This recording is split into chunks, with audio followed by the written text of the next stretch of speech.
We're fearlessly talking about the biggest stories that matter to you the most. Breaking news, John Calipari is finalizing a 5-year deal to become the Arkansas Razorbacks' next head coach, covering college sports like no one else. The biggest guests in sports. We now welcome in Hall of Famer Jim Calhoun. Such a pride I had, I came to connect. The legend, Tim Tebow, joins us. We'll run it back. I like it. The legend, Herschel Walker.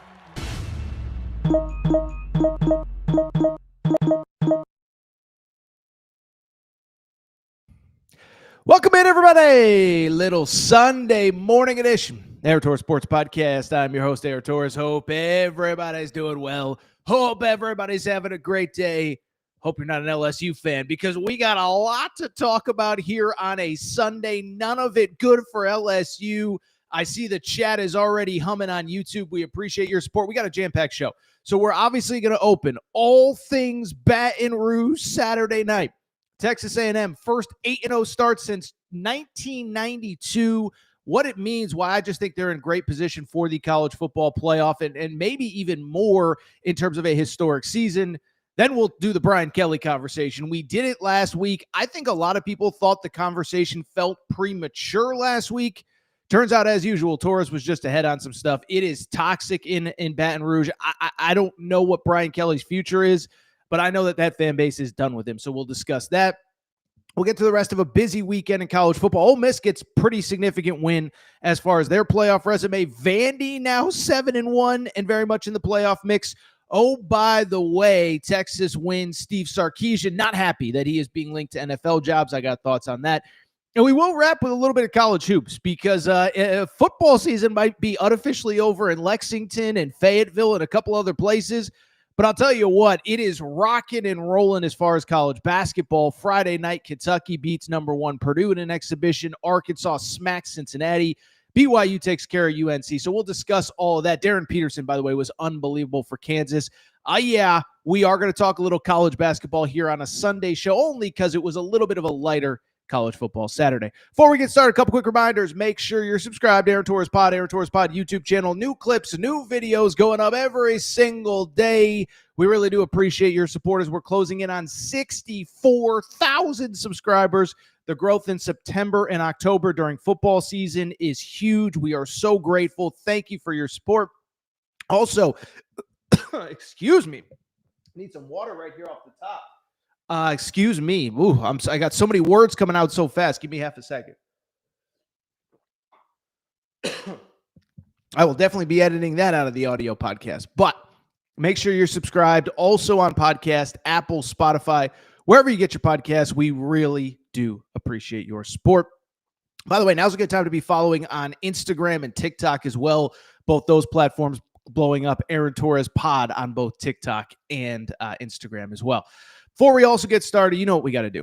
We do have to thank our friends. We do have to thank the official ticketing partner of the Aaron Torres Pod. We got to thank SeatGeek and the SeatGeek app. So listen, it's that time of year, right? Maybe you're a Texas A&M fan. You're thinking, I'm going to the SEC championship game. I'm going to the college football playoff. Maybe I'm going to Austin on Thanksgiving weekend to embarrass the Longhorns, okay? Maybe you're a Kentucky or Arkansas fan that says football season's over, but I need my basketball tickets now. Maybe you're a BYU fan and you're just great at everything. That must be nice. I know. With that said, you need tickets to games, concerts, shows, more. You need to go to SeatGeek and the SeatGeek app. Okay, so SeatGeek is America's #1 ticketing app, 28 million downloads. And what I love about SeatGeek is really two things. Is one, they tell you if the ticket's good or not, right? Green dot means go ahead and purchase. Red dot means maybe you want to stay away. Every ticket rated on a scale 1 to 10. But then beyond that, you know the real reason I love SeatGeek? They take care of listeners of the Aaron Torres Pod. How about this? All you got to do, go to SeatGeek.com or the SeatGeek app. SeatGeek app, download the SeatGeek app, use promo code Torres, Torres. It gets you $20 off your first purchase. Paul in the chat used the SeatGeek app to go to the Texas A&M Florida game a few weeks ago. You can use it. And it's important to note, not just for your favorite college football team, not just for your favorite college basketball team, but also concert shows, NBA, if you have NBA in your town, college, NFL, whatever you need tickets for. If SeatGeek is selling them, you can use the promo code Torres to get you $20 off your first purchase. Thank you to SeatGeek and the SeatGeek app for your support. Yeah, thank you to SeatGeek. It's been great working with them. Two quick scheduling notes, by the way, two quick kind of housekeeping notes before we get to today's show. I want to put everybody on note. We got a lot of Kentucky fans in the chat, a lot of Auburn fans in the chat, frankly, a lot of LSU fans in the chat.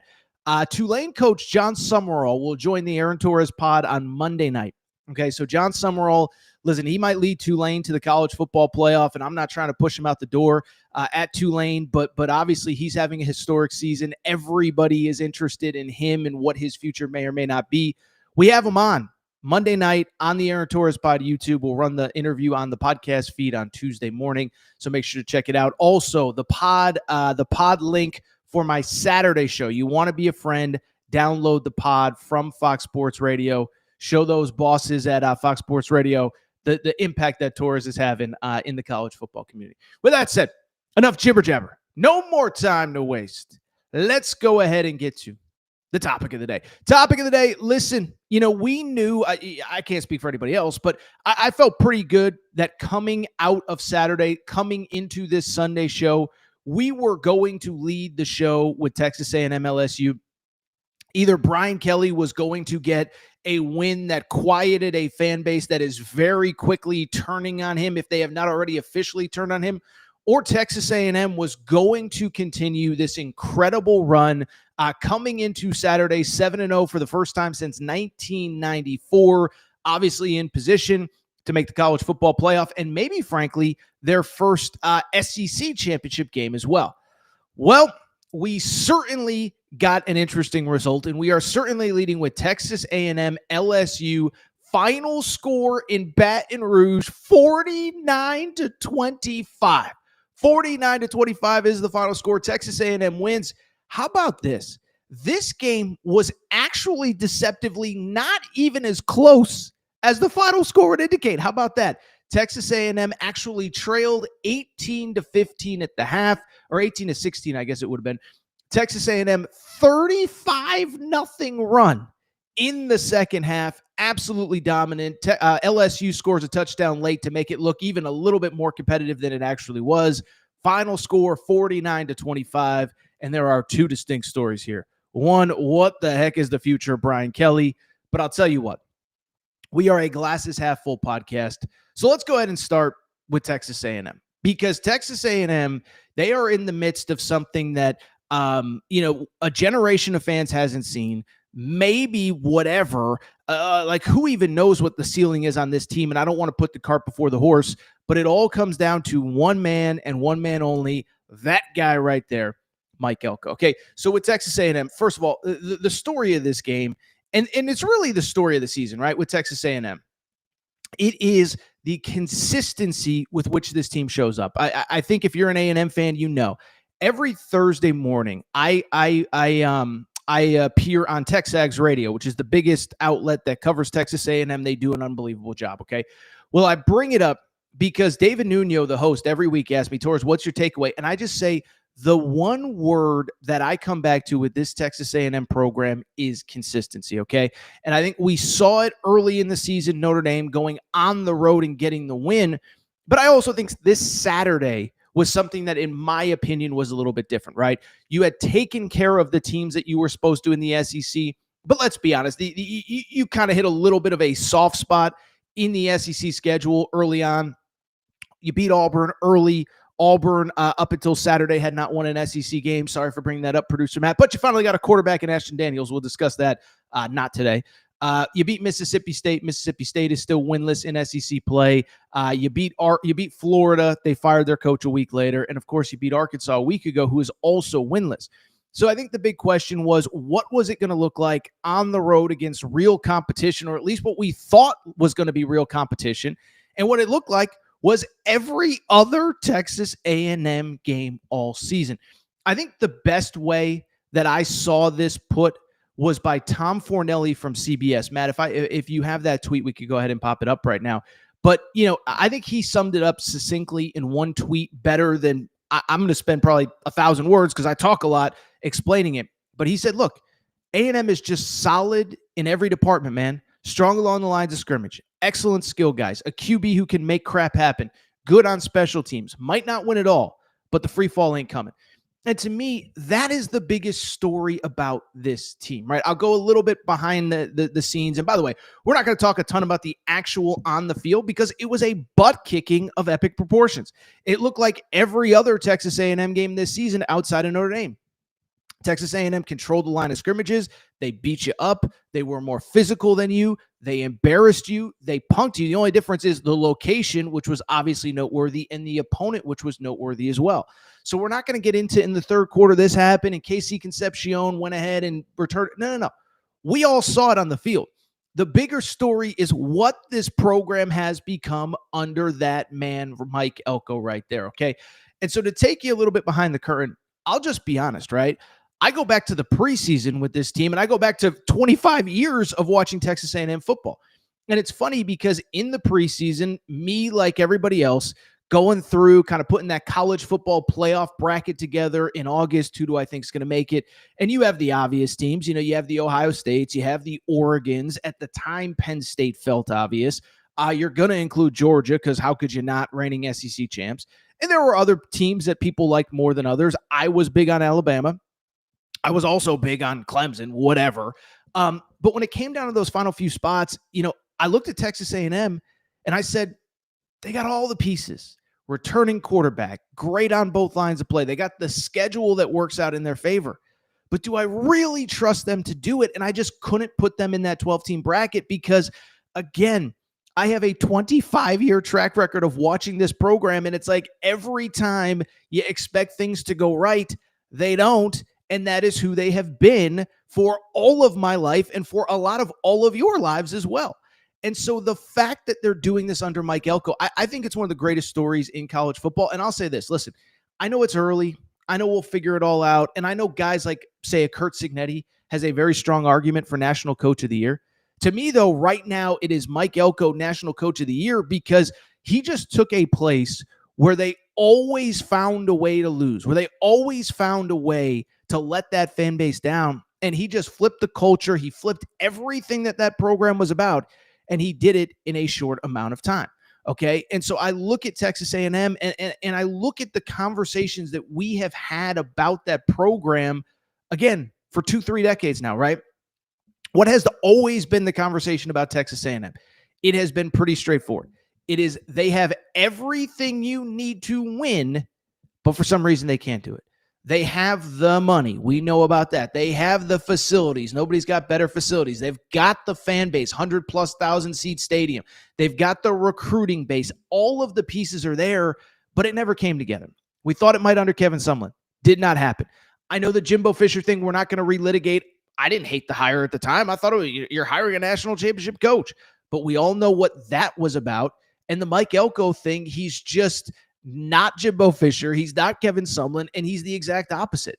And when I look at this team, it's like shocking to me how everything comes together.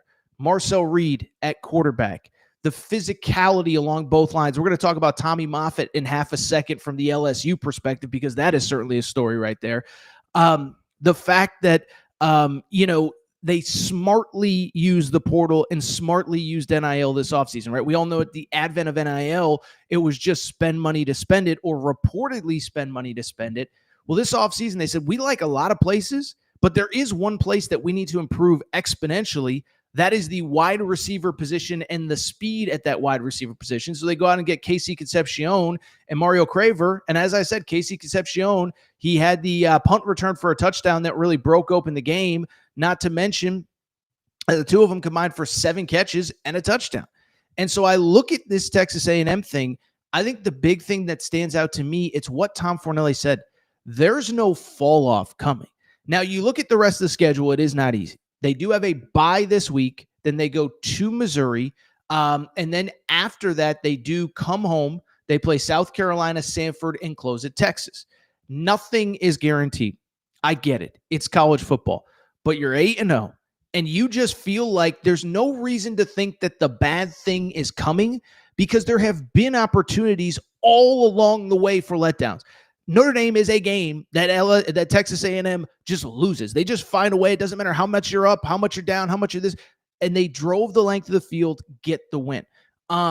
You look at some of these other games, Arkansas on the road could have been this, could have been that. Nope, took care of business. Mississippi State, well, you're coming off the home win against, nope, took care of business. Auburn, whatever, the defense is great. Find a way to win.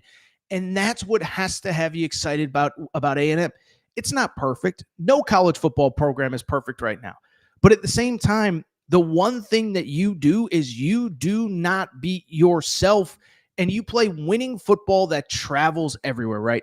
You run the football. You take care of the football for the most part. That's the crazy part about this game, was that, again, it was 18-15 at one point LSU, because Marcel Reed gave away the football a couple times there early in the first half. By the way, I think I keep saying 18-15. It was obviously 18-14. I don't know why I would say 18-15. Anyway, neither here nor there. But this thing ain't slowing down. I think if you're an A&M fan, you have no reason not to be excited. Lastly, let me say this. A little bit random, but you know who I give credit to for this Texas A&M run? Texas A&M fans. By the way, A&M fans, you can always follow our Torres on Texas A&M page, Torres on Texas A&M, for all of your late-breaking Texas A&M news, Torres on Texas A&M, okay? But at the same time, you know who I give credit to for Texas A&M's success right now? It is Texas A&M fans, okay? Because I was thinking about this, and it's water under the bridge now. But we were like this close to having Mark Stoops, Texas A&M head football coach, okay? And I still don't get it. And Ross Bjork was the former AD who was ready to make that hire. I don't know what he was thinking. I don't know what the logic was behind it. But Texas A&M fans just drew a line in the sand and said, no, we're not allowing this to happen. We're not allowing you to hire this guy. We're not allowing you to put us in this cycle for another 3 or 4 years. And it ended up being a crossroads moment for two different programs, didn't it, right? We all see what's going on at Kentucky, 0-5 right now in the SEC. What are they, 3-5 overall, with 3-5 overall, or I guess it'd be 2-5 overall because they've only played 7 games, not 8. But we've seen what happened at Kentucky. But let's give Texas A&M credit here. By the way, I had some Texas A&M fans like, Torres, you were making fun. No. Go back and find my tweets. I actually had somebody on Twitter go ahead and find my tweets from that time. I never criticized Texas A&M in the same way that I never criticized Tennessee when they went through the whole Schiano thing. I said, your fans, you're paying for tickets, you're paying for merch. I have no problem with you having a say in your program and saying, no, mediocrity is not acceptable. Now, I don't think it's always applicable, but I did think in the Mark Stoops situation, it felt like the entire administration was trying to pull a fast one on that fan base. And so the fan base said, no, this is not acceptable. This is not going to happen. Find us someone else. And so they went out and got Mike Elko, and now they got the dude. I think the biggest thing, last thing on A&M, because we do have to talk Brian Kelly. The last thing on A&M, this thing ain't slowing down, okay? I think that's the thing that you have to be most excited about with A&M. First of all, a lot of games left on the schedule, a lot to play for this season, right? As I mentioned, Final Four at Missouri, South Carolina at home, Samford at home, at Texas. Listen, we're not going to get into the hypothetical of what happens if you lose this game and what about that game and this and that. All I will say is that as we get deep into the season, you have left yourself a lot of wiggle room. Now, first of all, the goal is to win every game. I think the second thing that is in play, Texas A&M is very much in position to go to their first ever SEC championship game. There's a couple programs that have never made it to Atlanta for an SEC championship game. Ole Miss is actually one of them, so maybe we could get 2 teams playing for the SEC championship for the first time. But Texas A&M has never made it to Atlanta. So one, you're going for 12-0. You're going for the number 1 seed in the college football playoff, and you're going for an SEC championship game. But the great thing about this 12-team era, you have wiggle room. You don't have to be perfect. You want to be perfect, but if something goes wrong, nobody's going to hold it against you. An 11-1 A&M team with a great win on the road at Notre Dame, by the way, that's the other thing. There's going to be a tiebreaker situation if it comes down to a 10-2 Notre Dame versus a 10-2, 11-1 A&M, whatever it is. A&M's winning that tiebreak because they won in South Bend. So everything is positioned perfectly for A&M. And then lastly, I would say there's no reason to think this is going to slow down. Elko is young. The coaching staff is in position. Again, A&M has always had everything it needed. It just needed the right man in charge. I saw Hayes Fawcett. I forgot to have producer Matt pull this tweet. Hayes Fawcett said he expects Texas A&M to close strong in the 2026 class, but also maybe have the number 1 overall recruiting class in 2027. And so everything's going well. Mike Elko is the guy you've been waiting for. He ain't going anywhere. It's also worth noting, by the way, that head coach in Austin might be looking for another job as far as in the NFL as well. So everything's coming up A&M. We've talked enough about A&M, but if you are an A&M fan, you just have to be feeling so good about where your program is right now. You know who's not feeling good about where their program is right now? It's the LSU Tigers. So let's go ahead and talk about this game from the LSU perspective. Again, final score in this one was 49-25. Texas A&M with the dominant statement win. And listen, if you're watching this on clip, we already kind of went through the game. We're not going to go through minute by minute, second by second what happened. And I think if you're an LSU fan, you don't want that. Because as I've said from the beginning, you're up 18-14 at one point. You're feeling pretty good. And then a 35-0 second half run. We don't talk about runs in football like we do basketball. 35 unanswered points for Texas A&M blows this game open.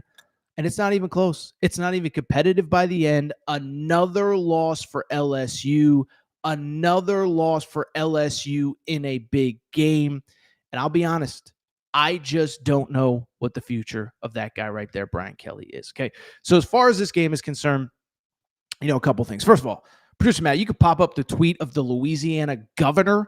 Things are bad in Louisiana when the governor is tweeting at like 1 a.m. Eastern time, midnight Central. But I guess there was a story that earlier this week, LSU actually raised season ticket prices for the 2026 season. And a lot of people weren't happy, and they certainly weren't happy after LSU lost on Saturday night. That includes the governor of the state. He said, quote, "I think LSU sports and the LSU Board of Supervisors needs to rethink their action to raise ticket prices for next year after tonight's showing, !" When the governor of Louisiana is getting involved, it's bad. And as far as this LSU thing is concerned, it's just a total disaster, and it starts with Brian Kelly. And when I think about this game, there was one thing that I was really thinking about as this game went final. It was the second year in a row that Texas A&M absolutely bullied LSU. LSU, this team that for years had all of these physical freaks. You know who they are. Jamar Chase, Justin Jefferson, Patrick Peterson, Tyrann Mathieu. They don't even look in the same stratosphere. Forget Texas A&M. Vanderbilt bullied them last week. Ole Miss ran all over them. And it falls on one man, Brian Kelly. And what I was thinking about as that game went final, you know what I was thinking about? I was thinking about a guy that some of you certainly know the name. Many of you probably don't. A guy by the name of Tommy Moffitt. Okay, so Tommy Moffitt is this legendary strength and conditioning coach. Okay, he was hired by Nick Saban at LSU at the turn of this century. He was actually at Miami before, as Butch Davis was building up the Miami thing with the Ed Reeds, the Andre Johnsons, whatever. But then he goes to LSU, is the backbone of Nick Saban. We're not going to discredit Nick Saban for winning a national championship, but, was a key part of that LSU national championship team. Nick Saban leaves for the NFL. Les Miles keeps this Tommy Moffitt guy who was the strength and conditioning coach. And then, oh, by the way, after Les Miles gets fired, Ed Orgeron says, this is the guy that is our secret sauce. I'm keeping him. So the only constant from three different coaches, three different national championships, Nick Saban, Les Miles, Ed Orgeron, was the strength and conditioning coach, Tommy Moffitt. You know what one of the first moves was when Brian Kelly got the LSU job? He fired Tommy Moffitt, okay? And so you fire Tommy Moffitt, this institution at LSU, but hey, you think that this is what is right for you and what is right for your program. I'm not even here to criticize that decision because he thought it was right in the moment. Here's the problem. Not only was it not the right decision, here's the irony to what we saw on Saturday night. You know who decided to hire Tommy Moffitt after he got fired at LSU? Mike Elko at Texas A&M. That is right. Tommy Moffitt largely, he's like the Nick Saban of strength and conditioning, okay? He's the whatever. Pick the best, the best at a certain profession. That is who this guy is. And he gets fired at LSU. He wants to get back into the game. I'll just be totally transparent. I talked to him a little bit during his time away from football. We talked about him actually doing some media stuff with AT Media. You want to host a podcast? You want to do a show with me? You want to be on this show? And he just basically said, look, man, I'm a coach. I want to keep coaching. That is my focus right now. And so I give him a ton of credit.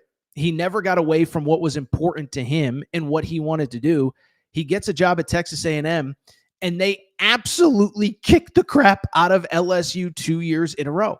And isn't that the perfect explanation for why Texas A&M is 8-0 and why LSU is 5-3 and getting punked by Vandy? It is because of the fact that LSU is soft, they're weak, they fold late. Again, they got bullied by Vandy last week. Fast forward to this week, they get bullied by Texas A&M. Matt, you could put up my tweet really quick because I want to give myself a little bit of credit.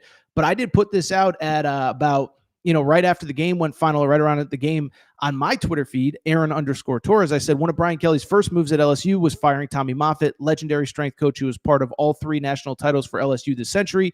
Tommy Moffitt is now the strength coach at Texas A&M. This is the second year in a row that Texas A&M absolutely bullied LSU. So I think it's a perfect metaphor.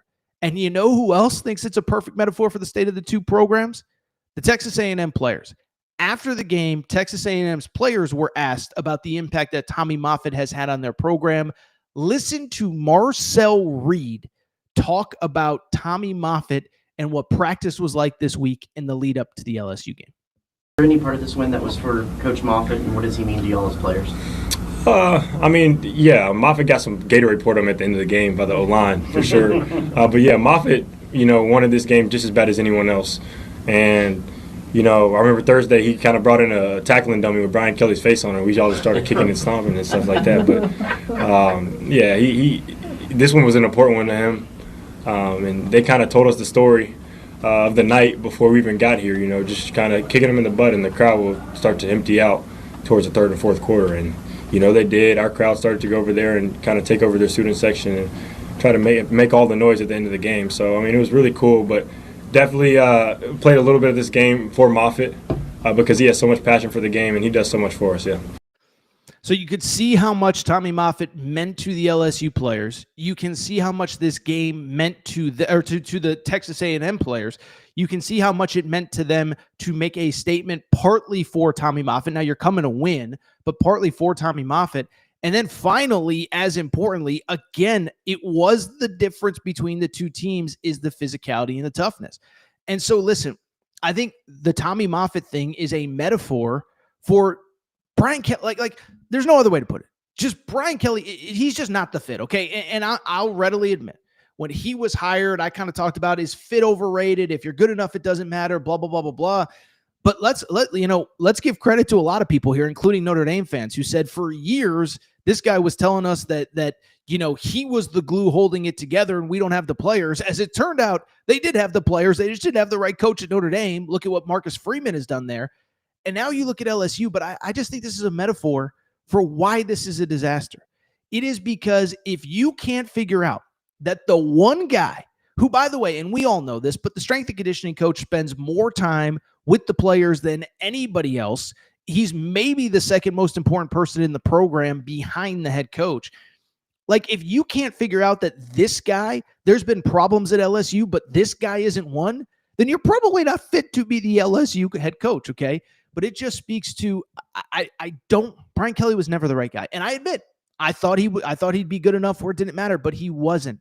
He didn't understand the team. He didn't understand the program. He didn't understand the basics of, hey, don't fire the guy who is as big of a reason as anything for our success over the last 20 years. And so the fact that he didn't, it is just a disaster. And transparently, I don't really know how it gets better, okay? By the way, we do have our Torres on LSU page. It is humming right now. There is a lot of talk about Brian Kelly, what is next. And so make sure you're following Torres on LSU for all your late-breaking LSU coverage. Torres on LSU. Transparently, I just think it speaks to a conversation that we had a week ago. And if you remember, a week ago, we did talk about this. And a week ago, I got a little bit of pushback. I had some people saying, LSU's 5-2, and their only losses are to good teams and Ole Miss and Vandy. And it's like, LSU should never lose to Ole Miss and Vandy. And LSU, I keep saying this, it's one of the few jobs in this era of college football, right? Because I do think we have to reset expectations for a lot of these teams and a lot of these programs and a lot of whatever. LSU is one of those jobs that they should be in the playoff mix every single year. Ohio State should be every single year. And to Ryan Day's credit, they are. Say whatever you want about Ohio State's schedule. They're destroying everybody. Alabama should be in the playoff mix every year. Kalen DeBoer has them there. Georgia has them there. Steve Sarkeesian, listen, survived on Saturday, but they're 5-2. If they win out, they're going to the college football playoff. And I guess they're 6-2 now. And so I bring it up because LSU is one of those teams. And instead, you know what this is looking like? Certainly a second straight disappointing season. As we talked about last week, Jaden Daniels basically saved them from a disastrous season in 2023.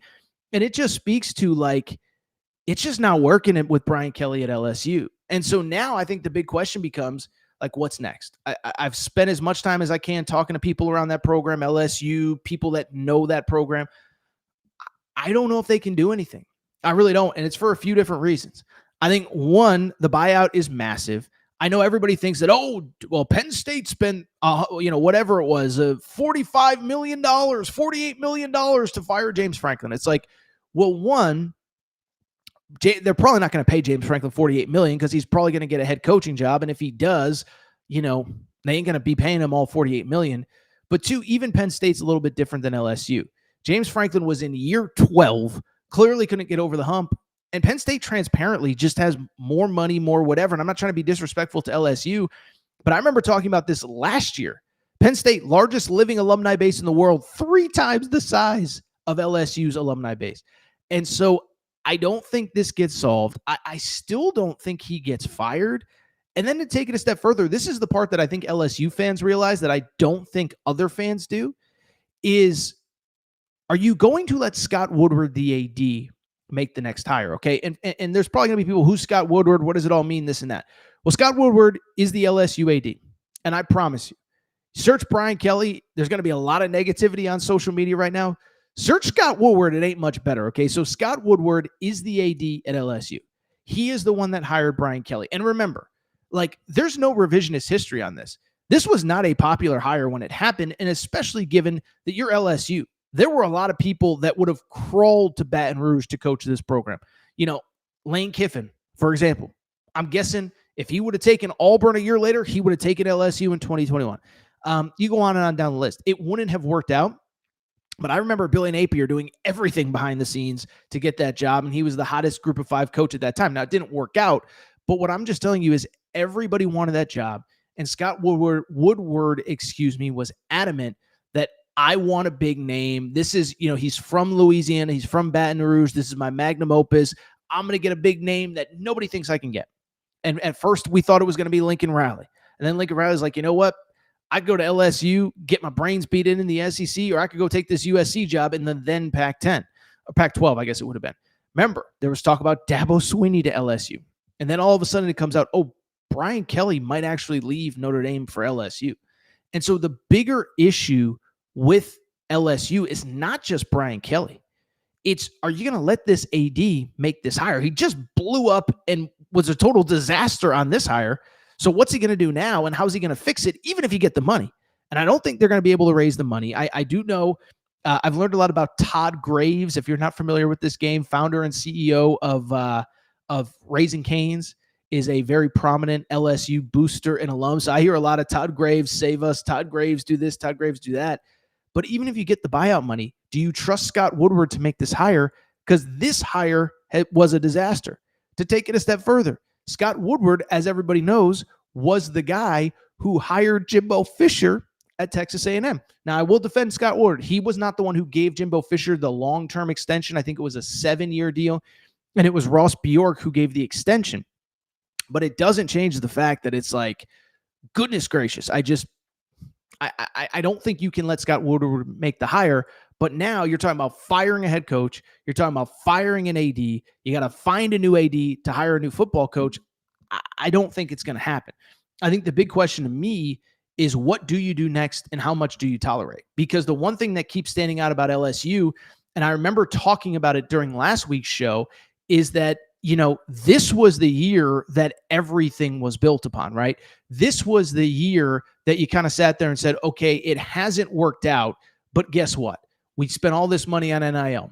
It's year 2 with this defensive staff where there were big leaps in year 1. This has to be the year. Well, you already upgraded the coaching staff. You already upgraded the NIL operation. What else is there to do? What excuse is Brian Kelly going to come up with to justify that he's still the right guy. I don't think he is. I don't know if anything can get done, but it is going to be fascinating to see, because I think like all these jobs, at a certain point, you lose more money by keeping a guy than by firing him. And I look at Brian Kelly, I look at this situation, I look at the fact that, Marcel Reed said it in that sound, like Tiger Stadium was empty by the middle of the third quarter, late third quarter on Saturday night, except for Texas A&M fans. It's a disaster.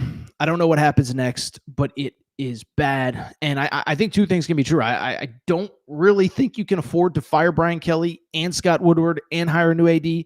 Maybe you keep Scott Woodward, but you kind of keep him out of the hiring process. I don't know. I also don't know how you can bring Brian Kelly back. So, crazy story. By the way, it's not going to get better. They go to Alabama in 2 weeks. Alabama's going to beat their brains into. All right. Enough LSU A&M. We're going to take a quick break. When we come back, we'll talk about the rest of a very busy Saturday in the world of college football. We'll talk a little Ole Miss. We'll talk a little Texas Sark. What's that about? The Big 12, by the way, I want to give them a little shout out. Things are getting interesting. We'll talk them. Then we'll talk a little college hoops from the weekend. Quick break. Rest of college football. Be right back. All right, we're going to get back to the show in a minute. But before we do, I have so many people that reach out and say, Torres, you give me hours and hours and hours of free content every day, every month, every year. What can I do to help support the show? Well, you want to support the show and look good in the process.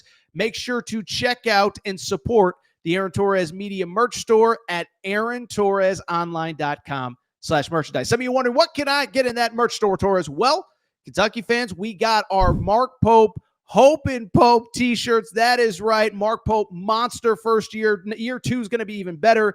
Get your Hope and Pope t-shirt at aarontorresonline.com/merchandise. Arkansas fans, the Big Pig Invasion is coming. It is here. John Calipari has things rocking. Get your Big Pig Invasion tees. Again, aarontorresonline.com/merchandise. St. John's fans, we have our Big Rick Energy t-shirts. And if you're just a college basketball fan in general, guess what? Your March is for Day Drinking shirt. That is the shirt that you need year-round, but especially for the next NCAA tournament. You can order yours now. By the way, football fans, we got you covered too. Auburn fans, we already know the freeze warning has hit the plains. Make sure to get your freeze warning t-shirts. Also, Nebraska fans, new era, new rules, the t-shirt that you need before the start of this coming season. And oh, by the way, if you're a Colorado fan, if you're just a Coach Prime fan, we have our Dion shirts and hats, more of them than we know what to do with. So to check out the full line of Aaron Torres Media merch and also support the show, good news is we're going to have even more for the fall. Check out the Aaron Torres Media merch store at aarontorresonline.com/merchandise. And for more information, you can always reach out at Aaron Torres Podcast Questions at gmail.com. All right, everybody. I'm back. Good to be back. I do want to get to the rest of college football. Matt, I see you have a couple comments, comments pinned, not tweets. Let's get to a couple of comments from the chat on this show. Tommy Moffitt, this is great. Tommy Moffitt builds championship teams. He is a culture builder. Thank you, Brian, for firing him. I don't know if that's an A&M fan that's happy that they have Tommy Moffitt or an LSU fan that's sarcastically sad, but that speaks to who Tommy Moffitt is, the impact that he has, and there's nothing else to say. I mean, it's embarrassing for LSU, and it's embarrassing for Brian Kelly, and that to me, again, I know I just said it, total metaphor for why this thing's a train wreck. If you don't have the self-awareness to retain the most important person in the program, you're an idiot. And it's probably going to cost Brian Kelly his job at some point. Let's keep it going. Thank you for bringing up this Ag fan base. Sometimes knows ball. No one wants Stoops. I guess Dead Messenger is a Texas A&M fan. And he says the Aggie fan base knows ball. No, listen, no one will ever accuse Texas A&M fans of not knowing ball. And you guys deserve it. I don't think I said this. Listen, I am unbiased in all of this. My alma mater will never win a national championship in football, so I could just watch college football without a care in the world as far as who's winning, who's losing, this and that. And so I only bring it up because You look at what happened at Texas A&M. I'm happy for Texas A&M. I'm happy for Texas A&M. No different than I was happy when Ole Miss won a baseball championship, when Tennessee won a baseball championship, these Mississippi State won a baseball title. These fan bases that don't get to experience the heights of college sports all the time. I'm happy. And so listen, I'm not going to put the cart before the horse. I'm not going to promise anything from the A&M perspective.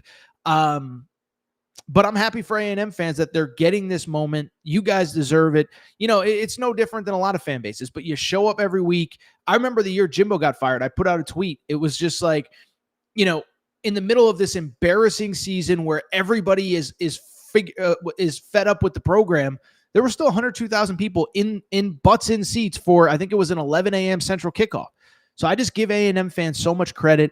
I'm happy that you're having this moment. It's got to continue. It doesn't get any easier at Missouri to close this stretch of 3 straight road games, but celebrate this moment. Enjoy these 2 weeks because it doesn't get much better than that. Really quickly, anything else? Brian Kelly, always been a mid-tier coach to me anyway. listen, I was wrong. I thought he was good at Notre Dame. He did elevate Notre Dame to a place that they hadn't been. But when they couldn't get over the hump, it was never his fault. And I do see a little bit of that with Brian Kelly right now, as far as now, we got to figure this out. We got to figure that out. It's like at some point, dude, it's on you. You're not good enough. You got all the players. You got all the NIL money. It's we use the word culture in college football so often, college sports so often, but it is the truth. Jimbo and Brian Kelly were both horrible culture fits. That matters. I agree 100%. And it's funny. And by the way, we talk about culture, and I think Brian Kelly, we say, oh, he's a Northeast guy. Mike Elko's a Northeast guy. But Mike Elko understands the ethos of the Texas A&M program. Texas A&M, what do we all know? The defense, the late 90s, the success that they had. Mike Elko's a defensive guy. He's a no-nonsense guy. He's just a good fit. And, I don't think culture is always geographic. I think it's mindset. I think it's mentality. I say this in college basketball a lot of times. There are certain ways that a fan base expects to win in college basketball. And I think culture matters there, right? I'm a UConn guy. Grew up watching UConn, Jim Calhoun, physicality, toughness. People, I know everyone makes fun of me when I say this, but people from Connecticut have a chip on their shoulder. Halfway between Boston and New York, right? Jim Calhoun's teams always played with a chip on their shoulder. Dan Hurley's teams always play with a chip on their shoulder. There's other fan bases that expect different things. You live in LA, you got to win and you got to be entertaining doing it. The only interesting UCLA team in the last 25 years was the year they had Lonzo Ball. And so I do think with A&M, there's a culture of defense. There's a culture of toughness that Mike Elko and Tommy Moffitt have brought back. All right, really quickly, let's switch gears to the rest of the college football slate.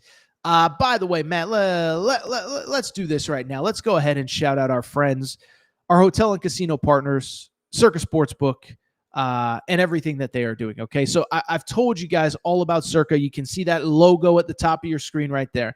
But Circa, bottom line, if you're in Vegas, this is the best place to watch all of the sports that you want to watch. Circa, I was on a call with them the other day, as a matter of fact, and they said we are the only casino in Vegas that caters to sports fans. And so if you're in Vegas, you want to watch games, Stadium Swim, biggest sports book in the world, you got to check it out. Here's the cool part, though. Maybe you can't make it to Vegas. Here's the great news.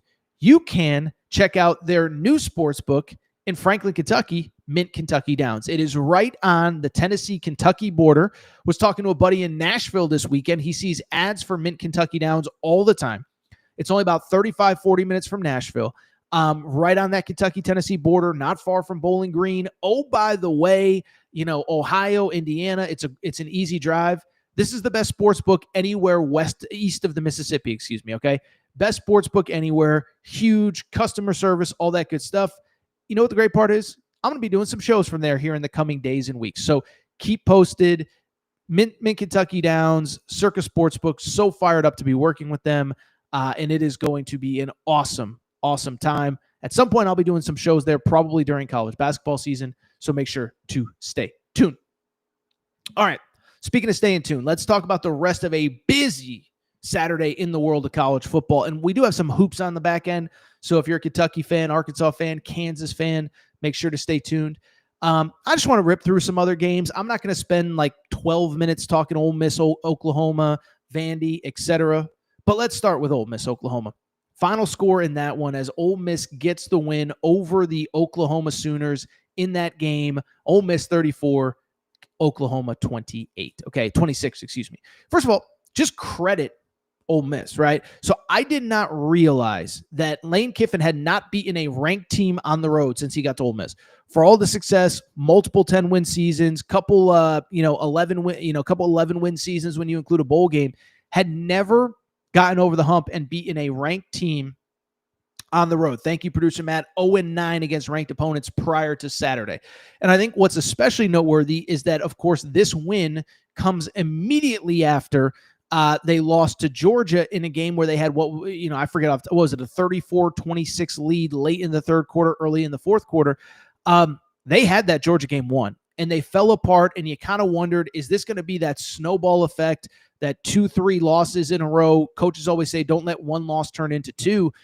And I give Ole Miss so much credit. The mental resolve, the physical resolve.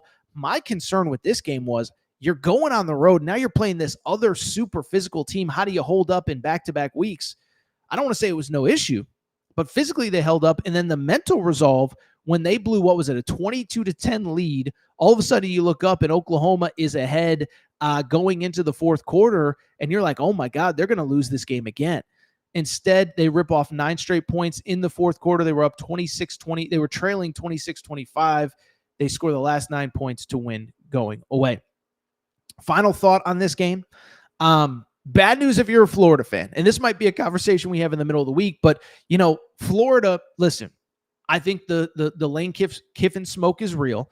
I saw some reports that there's already a contract offer on the table. I don't know if that is true, but what I will tell you is the more Lane Kiffin and Ole Miss win, the more likely they are to make the playoff, and the deeper they go in the playoff, the less likely that it is that he is your head coach. And so you look at Ole Miss, we talked about A&M schedule going forward. This is what Ole Miss has left. South Carolina at home this weekend, then the Citadel, then Florida with an interim head coach, then a bye, then at Mississippi State to close the year, okay? So not great at math, but looking at the standings here, we have your final 3 SEC games are against 3-5 South Carolina, 1-5 in the SEC. You then have from there 3-4 Florida with an interim head coach. They are 2-2 in the SEC. And then, of course, you close with Mississippi State 4-4, 0-4 in the SEC. And so I think Ole Miss is going to the college football playoff. Now, if they don't get one of those top 4 seeds, they will play, what would it be, the second weekend, the third weekend of December before Christmas. And so the saving grace is that the portal does not open until January 1st. So there is not as much pressure to get a coach in place in early December. Portal used to open first thing in December. And I only bring it up because when the portal used to open in early December, you'd sit there and say, I don't know if you can wait until the middle of December to get a coach. Now you probably can, but you better be darn sure that Lane Kiffin's going to take the job, because the last thing you want to do is wait till the middle of December, late December, Christmas time, and not get your number one guy. So I think the biggest loser on Saturday may have been Florida. They didn't even play. You're kind of hoping Ole Miss loses this game, falls to 6-2, maybe picks up a third loss and misses the playoff again. I think Ole Miss is going to the college football playoff. That's probably bad news for Florida. You know who else might be going to the college football playoff? How about them Vanderbilt Commodores? Okay, Vanderbilt wins against Missouri 17-10. College game day was in town. Diego Pavia scores with under 2 minutes to go. Oh, by the way, you see the final play of this game? Missouri completes the Hail Mary that falls 1 yard short, and this is a win for Vanderbilt to improve to 7-1 for the first time since the 1941 season. A couple quick thoughts here. This is maybe another deeper dive during the middle of the week. If I had a Heisman vote, I would actually give it to Diego Pavia right now, okay? And so I looked before we started. Diego Pavia currently 4th in the Circa Sportsbook odds behind Fernando Mendoza, Ty Simpson, Julian Saint. Why I would give the vote to Diego Pavia. All those guys are in an infrastructure to a degree. Now, Mendoza would probably be the exception, but Ty Simpson, listen, there's been a lot of great quarterbacks before him, a lot great after him, and I'm not trying to undersell what he's doing. Same with Julian Saint. Fernando Mendoza, he has certainly elevated Indiana, but they were really good last year. And I think with Indiana, as long as Cignetti's there, like they're going to be a problem. I don't know if they're going to be 9-0 every year, 8-0, whatever they are, but they're going to be a problem. They're not falling off. With Vanderbilt, one, I'd just be curious to know how many people even know the coach's name. Like how many casual Florida fans or Georgia fans are watching Vandy games but don't even, who's their coach? Clark's, what? Why am I blanking on his name? Everybody knows Diego Pavia. And I do think what he has done to elevate that program, you got to give him credit where it's due. And so to me, he's become the face of that. I think it's worth noting too. I think people are kind of questioning, like, what is this everybody wants to hand Clark Lee the Penn State job or the Florida job or whatever. And I think people were like, let's see what Clark Lee is like without Diego Pavia, because he wasn't very much without him before. So I think there's more at play than just Diego Pavia. But to me, he should be, in my opinion, the Heisman favorite going into the back half of the year. Vanderbilt, by the way, much like Ole Miss, much like Texas A&M, very much in the playoff picture. Intriguing back half of the slate. At Texas next week, that is already announced as a noon Eastern, 11 Central kick. What'll be interesting there, does Arch Manning play? He got hit pretty hard in that overtime session. We'll see what happens there. But even if you survive Texas, you get Auburn at home, you get Kentucky at home, then you have to go to Tennessee. I'll say that I don't think people realize Tennessee is still very much in that playoff mix. Now, they don't have a lot of great wins, but they're sitting at 5-2. If they finish 10-2, I would have to imagine that they're 6-2, excuse me, 5-2. They're 6-2, 3-2 in the SEC. I only bring it up because at Tennessee, at Texas, your two toughest games are still on the road. I think if you're 10-2, you're going to the college football playoff. It is worth noting. I haven't seen official lines from Circa yet, but I do believe there is a pretty good chance that Vandy will open as an underdog against Texas. We'll see what happens there.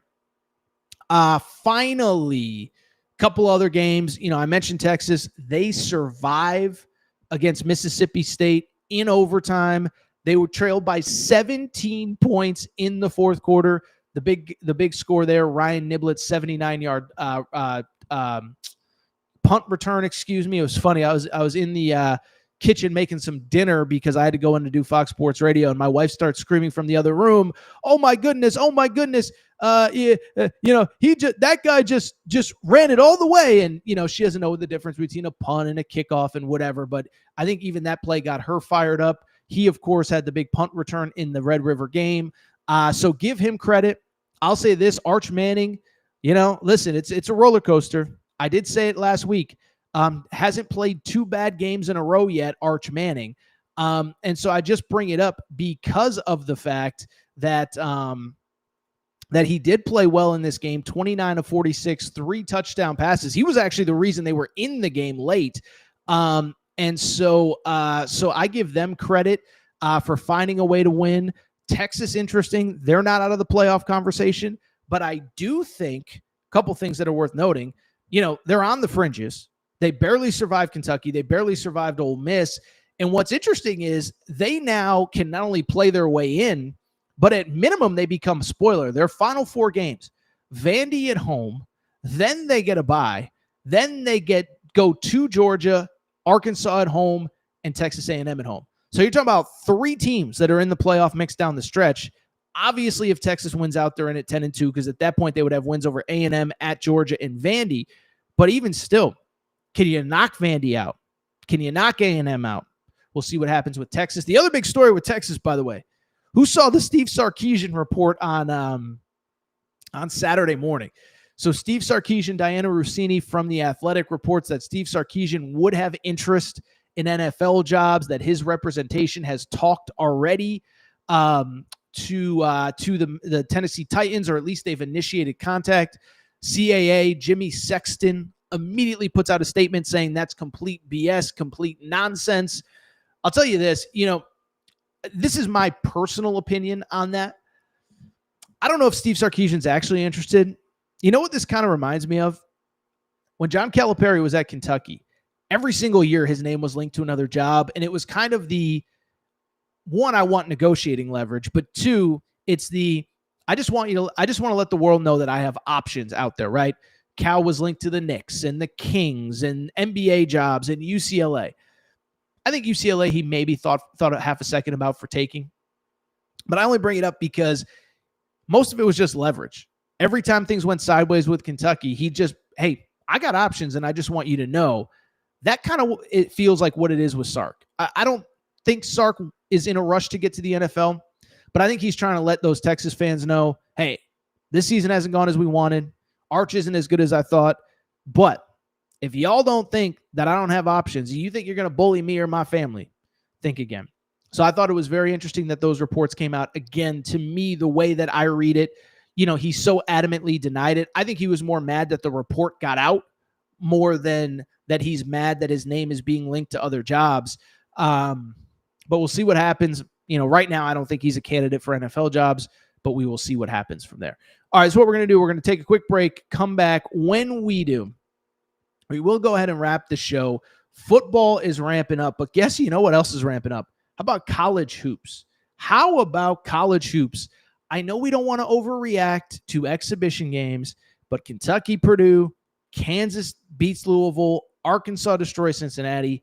We'll come back and talk a little college hoops. Quick break, one more break. Be right back. All right, we're going to get back to the show in a minute, but before we do, you know what we got to do. We got to thank our friends. We got to thank our partners. We got to go ahead and thank Callie Puffs and CalliePuffs.com. Yeah, you see the logo on the back of the screen right here. Okay, so I've told you all about Callie Puffs, but family-owned company, not far from where I live. Joey, a huge sports fan, and one day he was sitting on the couch and he said, you know what?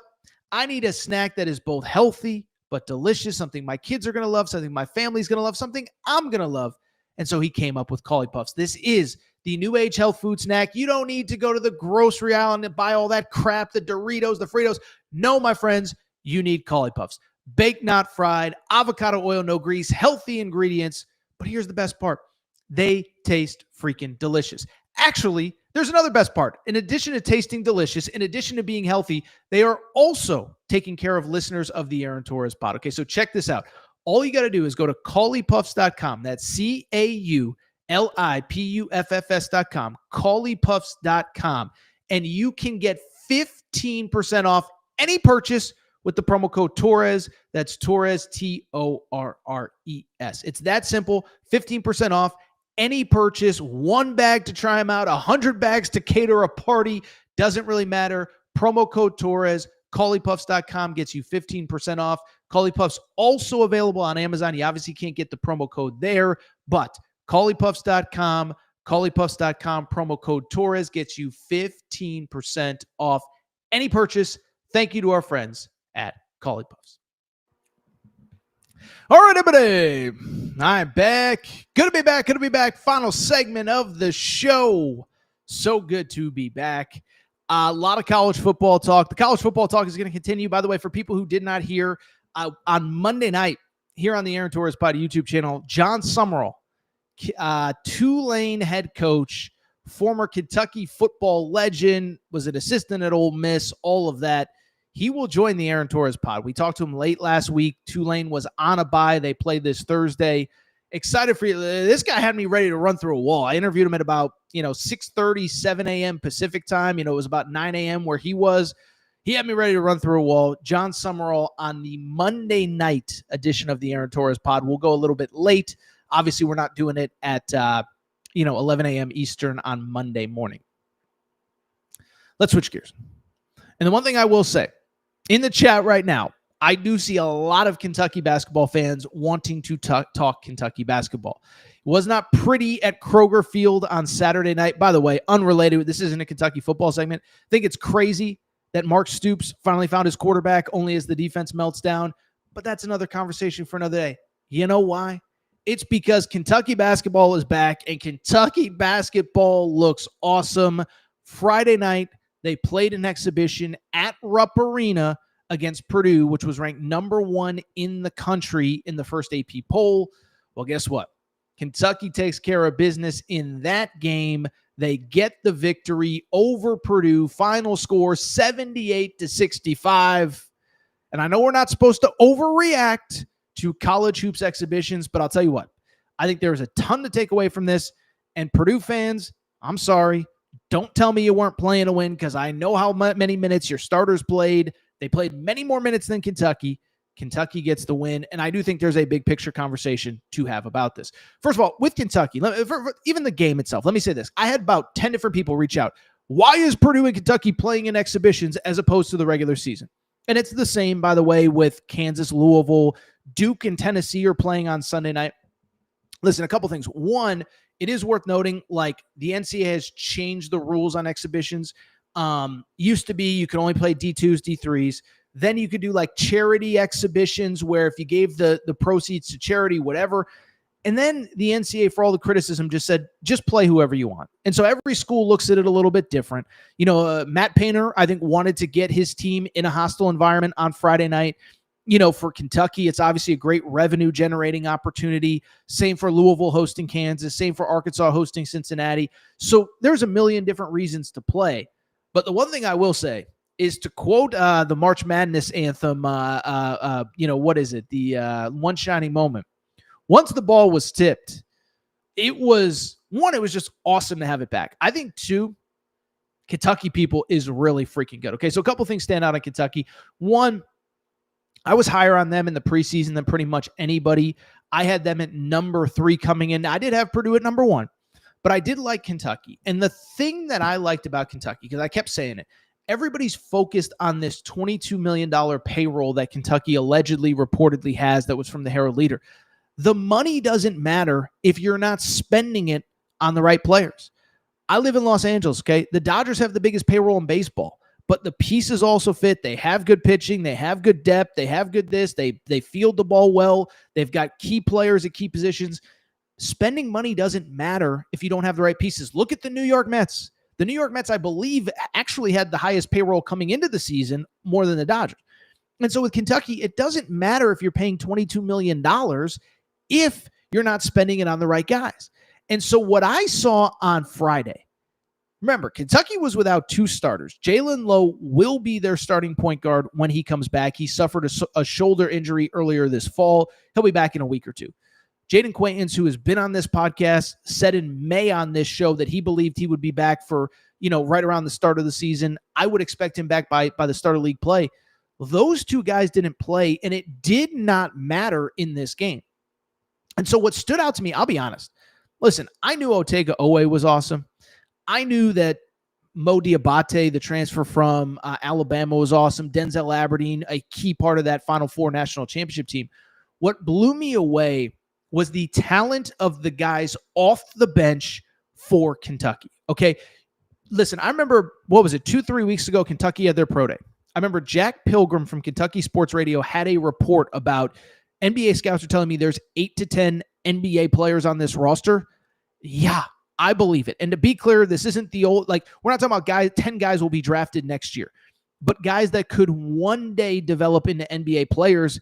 I absolutely saw it when I watched that team. When the second team came in for Kentucky, there was zero drop-off, okay? Cam Williams, he was touted as an NBA-type prospect transfer from Tulane.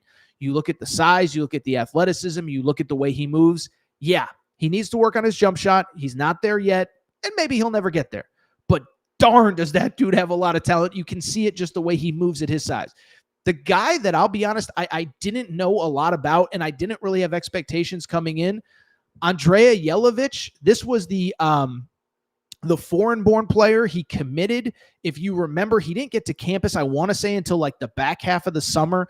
Summer workouts started right around June 1st, June 15th, something like that.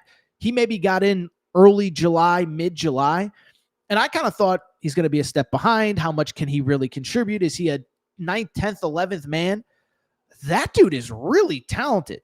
6'11", moves really well, shoots the ball well. I don't think it was all on full display, but that kid, more to me than anybody, I know that the stats don't totally back it up, but just the way he moved, you can see the talent that's there. By the way, the 2 freshmen were phenomenal. Braden Hawthorne, I don't remember playing. If he did, I apologize. Looks like he did play very, very little at the end.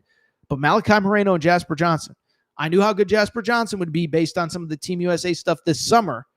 I did not realize that Malachi Moreno was going to be this good. Played off the bench. Another guy that's going to be an NBA player, finished the game with 8 points, 4 rebounds. These are the second team guys that I'm talking. This guy's going to have to play 31 minutes. The second team. There is no drop off. And part of the reason why Mark Pope spent so much money is because Mark Pope wants to play 10 or 11 guys. There's guys that just spend for the sake of, and they're going to spend a lot of money to have an 11th guy on the bench. He plays.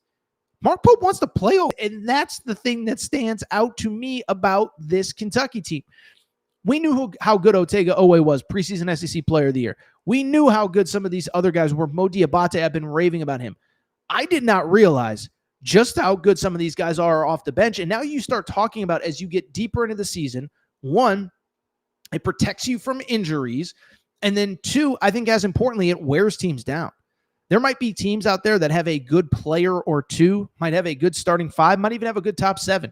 But when you go 11, 12 deep with dudes that can all play, by the way, Colin Chandler, I think if it clicks as an NBA player, has the size, athleticism, moves well enough to play in the league. It's just if it all comes together after a 2-year Mormon mission. Remember, last year he got back from a Mormon mission around this time. So I just bring it up because that was the thing that stood out. By the way, while we're on the subject, because I know there will be Purdue fans in the comments, oh, it doesn't matter. It means nothing. We didn't even scout your team. Can we stop with that crap? Okay, so first of all, Purdue fans said this. Now, by the way, a loss in exhibition games doesn't mean that your season's over.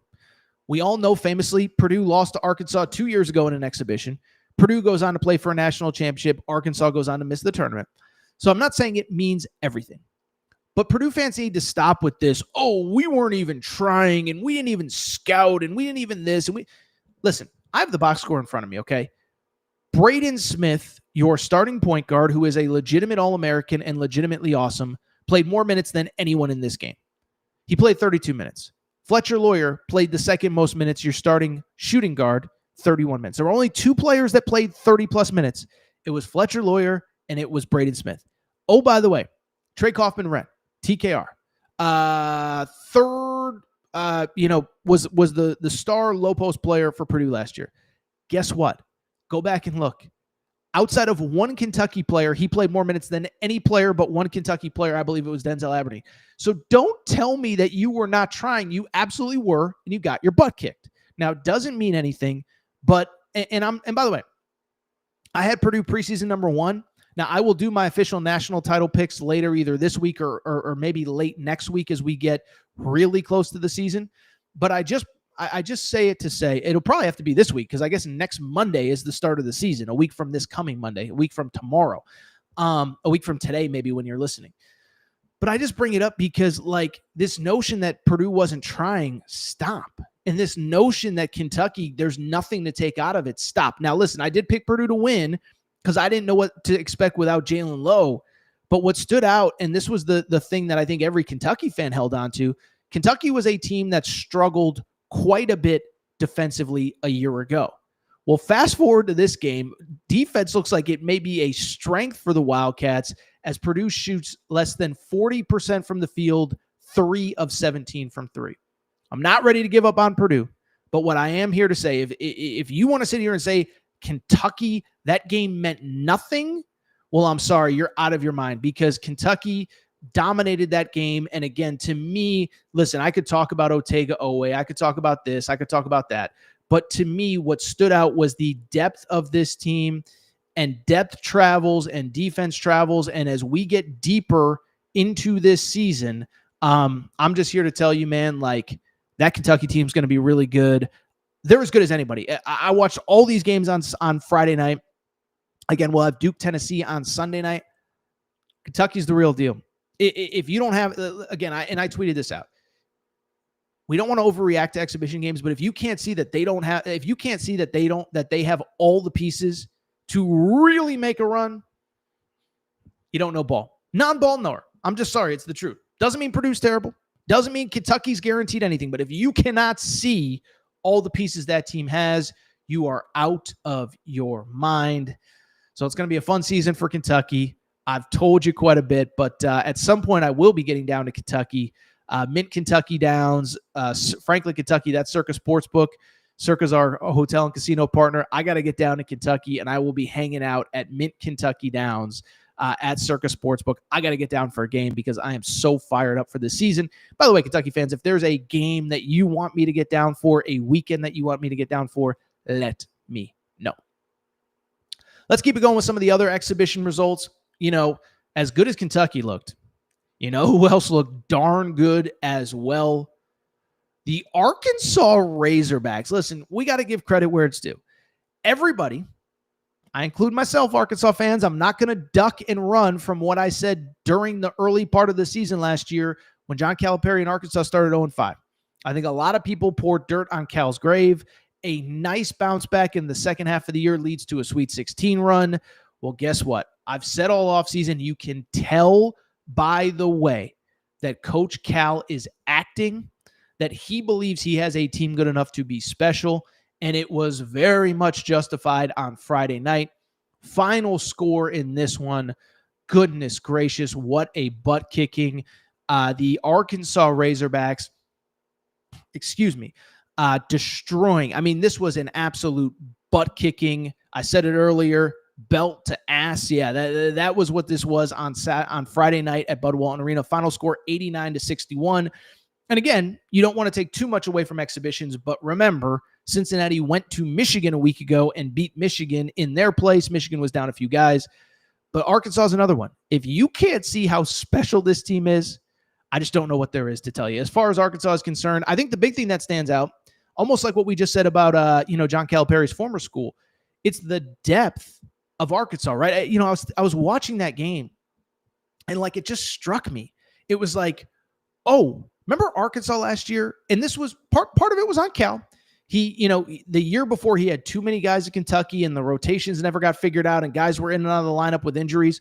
And he basically said, I'm going with 9 guys. That's all we're taking.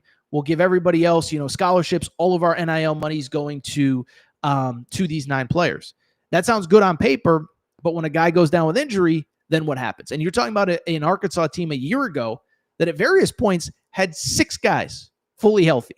6 guys fully healthy. And so that was what stood out in that game, is that Arkansas just comes at you in waves and waves and waves and waves and waves. And I just thought the number of guys that can beat you was actually just kind of shocking, to be honest. The big story, listen, if you watch the game, Darius Acuff, true freshman, Darius Acuff is that dude, okay? 17 points, 4 rebounds, 4 assists, 7 of 11 shooting from the field. And he was who he was touted to be. A guy that can get his shot, that can get a bucket anytime he wants. I mean, he's playing against, again, we talk about it, but 23, 24-year-old players at the college level. He got to the rim anytime he wanted. Now, he's not a finished product. He's not a perfect player. But what I would also say is he was the one that stood out, but kind of everybody stood out, right? Billy Richmond had 2 or 3 monster dunks. Trevin Brazil, we talked about him late last year into the offseason. But listen, he was kind of the guy that, when Adu Theoro was playing well, he was kind of lost in the shuffle. And then Jonas Adu came along, and there was just, it never really clicked until the final 2 or 3 weeks. I'll never forget.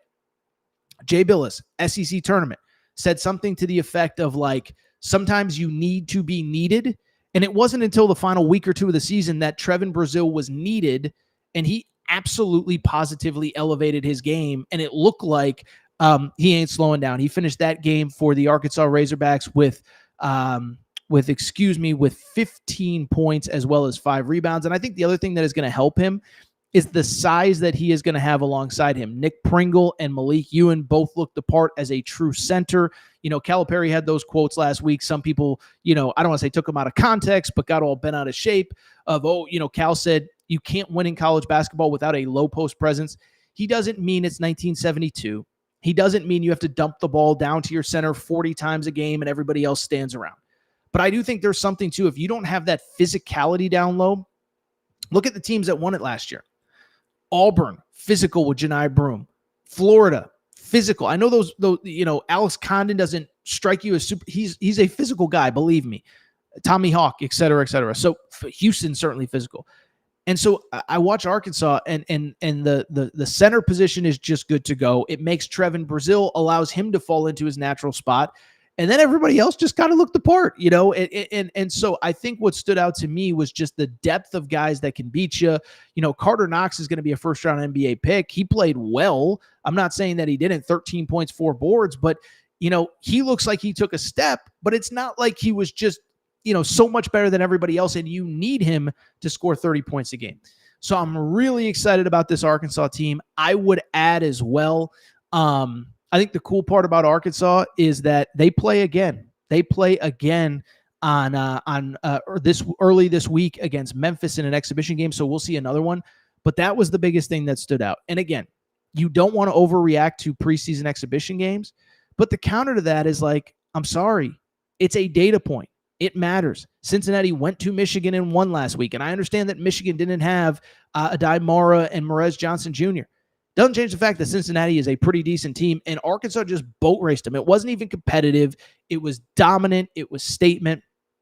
And I can't wait to see, frankly, kind of what happens with Arkansas going forward. They obviously, the Arkansas Razorbacks, of course, play Memphis later this week, as I said. And then it's pretty much game on once the season starts, because that first week of the year, right, they go to Michigan State. So we will see what happens there. That first Saturday, it's November 8th. They will play at Michigan State. So you talk about a big game early in the season. We're going to find out a little bit about Arkansas there. Really quickly, because we're at about an hour and a half already, Brian Kelly just wore me down. Let's just talk about the other ones. Kansas, Louisville. Transparently, I was really high on Louisville, I was really high on Louisville. I was really down on Kansas. Well, I may have to second guess some things, because Kansas went in there, dominated from start to finish. Kansas gets the 90-82 win in this game. I think the first thing that stands out, Darren Peterson's the real deal. Okay. And this isn't, I don't want to diminish AJ DeBonsa. I don't want to diminish Cam Boozer. I don't want to diminish Mikael Brown Jr., Caleb Wilson, who was awesome against BYU, by the way. Darren Peterson looks the part. 26 points in that win. And I think you forget, when you have a great point guard, how easy it makes it look for everybody else. And frankly, maybe just we underestimated how good Darren Peterson is, one, but then two, how good some of the other players are on that roster. Elmarco Jackson was a former McDonald's All-American who was hurt, did not play last year. Probably better than everyone, including me, gave him credit for. You go on and on down the list. Melvin Council, the transfer, Trey White, the transfer. All of a sudden, and Bill Self, I'll give him credit. He said all offseason, I like my team. I know what you guys are ranking us. I know what you're saying about us. I know where we're picked in the Big 12, but I like my team. So they go get the win. I think obviously juxtaposed, I can never get that word right, with how Kentucky looked against Purdue. There was a lot of talk about Kentucky versus Louisville on Friday night, how Kentucky looked versus Purdue versus how Louisville looked against Kansas. Listen, Mikael Brown Jr. is never going to play a game, I don't think, at Louisville worse than he played on Friday night. I do still think he is top 5 pick material. I do still think he is that special. I will also acknowledge that he did not play very well. 2 of 15 shooting from the field, 2 of 10 from 3. Both of those threes came late, 10 points overall. I think if you want to look at some positives, it's that the rest of the guys kind of played pretty well. Ryan Conwell didn't shoot the ball well, but finished with 26 points. Isaac McNeely shot okay. And then, oh, by the way, Javon Hadley, one of the few holdovers from last year, looked pretty good as well. Louisville was missing a couple key players, by the way. Kason Pryor was out for this game. He'll be back. Ali Khalifa, really didn't play a ton of minutes. So I just bring it up because I'm not that worried about Louisville. Really quickly, because we are so deep into this show. BYU beats UNC 78-76. Awesome game. Really fun game. The story was, to me, the 2 freshmen. Okay, so AJ DeBonsa was awesome. 18 points in that game. But I think what stood out more was the role that the older players are going to play, okay? We talked about this last week. But AJ DeBonsa and BYU played earlier. They played an exhibition already at Nebraska. And in that game, DeBonsa was great. They're starting to kind of mess with rotations and this and that. And I say mess in a positive way, try different things. But I only bring it up because In that game, AJ DeBonsa played a lot, but they didn't really play their starters a lot of minutes outside of DeBonsa. Well, against UNC, they were playing to win. Both teams were playing to win. BYU gets the W. Rob Wright was so impressive to me. Couple big buckets late. Richie Saunders looked much better in that game than the first exhibition.